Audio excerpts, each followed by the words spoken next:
প্রথমে কেটে রাখা ওল ও আলুগুলো সিদ্ধ করে নেব।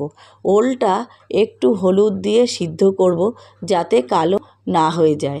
ওলটা সিদ্ধ হতে থাকছে ততক্ষণ চিংড়ি মাছটা ভেজে নেব। চিংড়ি মাছগুলো ভাজা হয়ে গেছে, এবার তুলে নিলাম।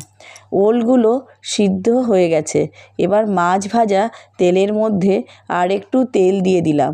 তেলটা গরম হয়ে গেলে এবার তেজপাতা, গোটা গরম মশলা, জিরে ফোড়নে দিলাম। কুচিয়ে রাখা পেঁয়াজগুলো দিয়ে দিলাম।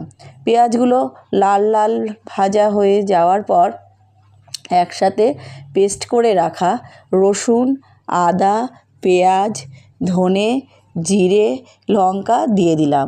পরিমাণ মতন নুন, হলুদ, চিনি দিয়ে নাড়াচাড়া করে নিলাম। এবার মশলা থেকে তেল বেরিয়ে গেছে, তাই সিদ্ধ করে রাখা ওল, আলু দিয়ে দিলাম। এবার ওল কষানো হয়ে গেল।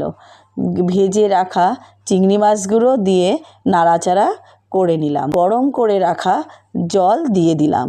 নামানোর আগে একটু গরম মশলা ছড়িয়ে দিলাম। ওল চিংড়ি রেডি। আপনারাও এই সহজ পদ্ধতিতে বাড়িতে বানাবেন। ভিডিওটা ভালো লাগলে লাইক করবেন আর সাবস্ক্রাইব করে দেবেন। ধন্যবাদ।